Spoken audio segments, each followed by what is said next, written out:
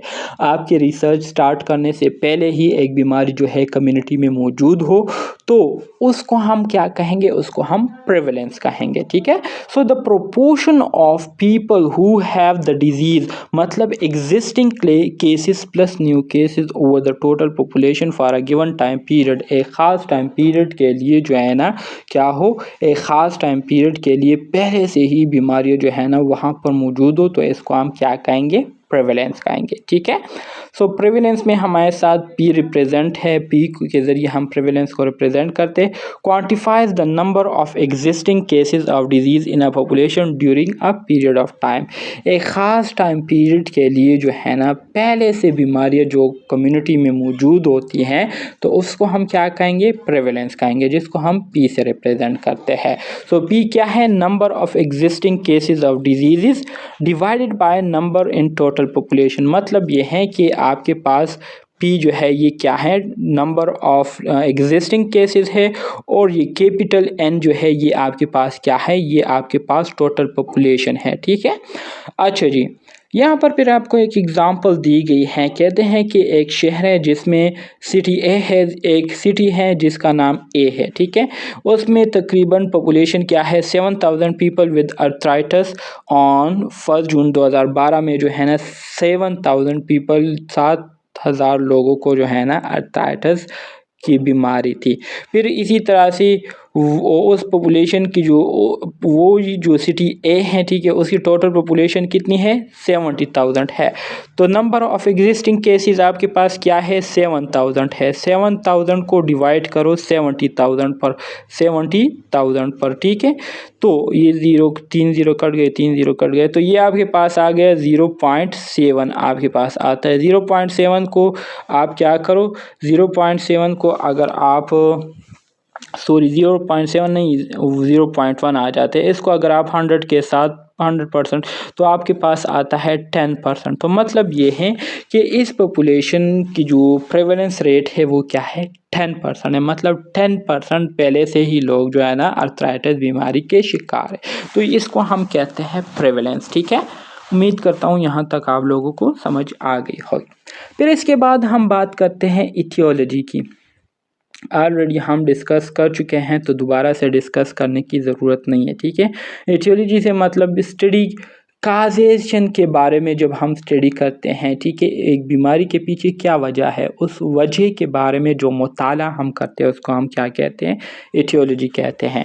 Aetiology word जो है ना ये ग्रीक वर्ड एटियोलॉजिया से लिया गया है, ठीक है, एटियोलॉजिया से, जिसका मतलब क्या है giving a reason for, giving a reason for. MCQs में ये पूछ सकते हैं, एमसीक्यूज़ में ये टर्म आ सकता है, तो आपको पता होना चाहिए कि ये जो एटियोलॉजी वर्ड है ये ग्रीक से लिया गया एक वर्ड एटियोलॉजिया से लिया गया है और इसका मतलब ये है कि गिविंग अ रीज़न फॉर, ठीक है। अच्छा जी, इंट्रिंसिक एटियोलॉजी भी है हमारे साथ और एक्सट्रिंसिक भी है। तो इंट्रिंसिक और एक्सट्रिंसिक ऑलरेडी मैं बता चुका हूँ, यहाँ पर दोबारा मैं डिस्कस नहीं करूँगा, ठीक है। आइडियोपैथिक एटियोलॉजी का भी मैं ऑलरेडी बता चुका हूँ, जिसके हमारे साथ अननोन वजूहात हो, ठीक है, अननोन काजेज हो तो उसको हम आइडियोपैथिक एटियोलॉजी कहते हैं। इसी तरह से पैथोजेनेसिस ये भी दो अल्फाज से मिलकर हमारे साथ एक वर्ड बना है। Patho mean pathogen, genesis mean to produce. तो पैथोजेनेसिस से मुराद क्या है, पैथोजेनेसिस से मुराद ये है कि the sequence of events that lead from cause of disease to structure and functional abnormalities to how the disease manifests itself and finally to the resolution or recovery of the disease is called pathogenesis। से मुराद ये है कि वो process जिसमें एक pathogen जो है क्या करता है, इन्फेक्शन को काज करता है और इन्फेक्शन को काज करते हुए बॉडी के स्ट्रक्चर फंक्शन को क्या करता हो, ख़राब करता हो, उसमें डिस्टर्बेंस लाता हो। तो इस तरह की जो एबिलिटी होती है किसी भी पैथोजन की, तो इसको हम क्या कहते हैं, पैथोजेनेसिस कहते हैं। इस फिनोमिना को हम पैथोजेनेसिस कहते हैं, ठीक है। The development of a disease is refer to as pathogenesis, मतलब एक पैथोजन किस तरह से डिजीज़ को डेवलप करता है, उसको पैदा करता है, तो इसको कहते हैं पैथोजेनेसिस।